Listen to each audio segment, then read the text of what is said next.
In 19th-century British India, a fierce intellectual collision was underway. As the Bengal Renaissance took hold, rigid Western logical paradigms were constantly grinding against traditional Indian beliefs. For centuries, a strict assumption governed theology across the globe: religious exclusivity. The prevailing logic dictated that if one faith's claim to the absolute truth was correct, every competing faith had to be entirely wrong. Right in the middle of this environment stood Gadadhar Chattopadhyay, widely known today as Sri Ramakrishna. He was a financially destitute Brahmin priest who possessed zero interest in formal schooling and actively rejected book learning. How did an uneducated village priest manage to produce compelling empirical evidence that all of the world's major religions ultimately point to the exact same destination? He managed it by bypassing theological debates entirely. Instead, he treated spirituality like a grueling experiment, testing the validity of the world's faiths through direct personal experience. Ramakrishna was uniquely wired for mystical experiences from a very young age. At just 6 years old, watching a flock of white cranes fly across a dark rainstorm overwhelmed him to the point of complete spiritual ecstasy. This intense emotional capacity found a permanent home when he accepted a position as a priest at the Dakshineshwar Kali temple. Here, his devotion to the goddess Kali consumed his entire reality. His longing for a direct connection to the divine was absolute. He would weep, refuse food, and lose consciousness for hours. Observing this unconventional, agonizing behavior, his own local community misdiagnosed him as mentally unstable.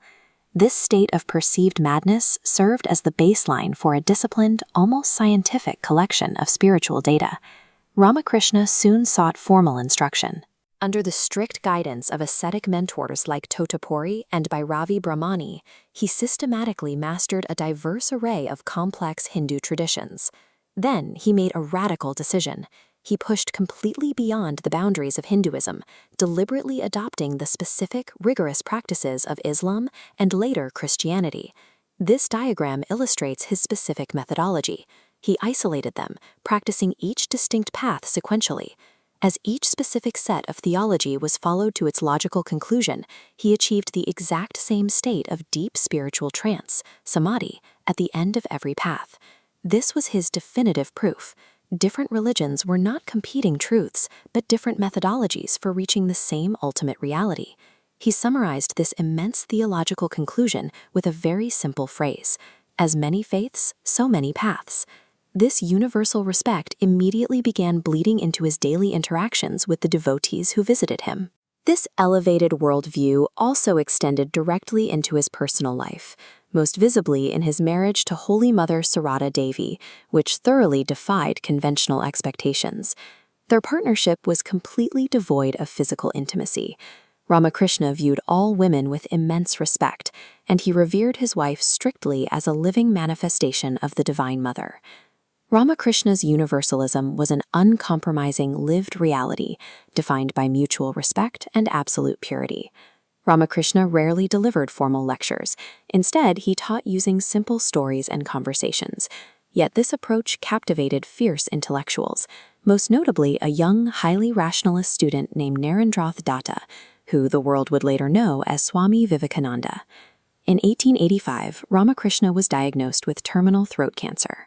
Despite severe pain and a rapidly declining physical state, he showed relentless dedication, continuing to teach and guide his disciples right up until his death in 1886 at just 50 years old. It was Vivekananda who mobilized his master's core belief that serving humanity is identical to worshiping God.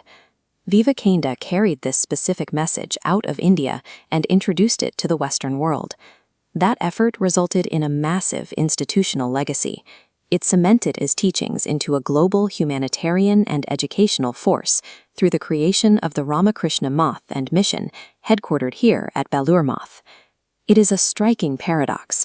A man who wrote no books and amassed no wealth successfully built an enduring blueprint, proving through pure, hard-earned experience that true spirituality synthesizes humanity rather than dividing it.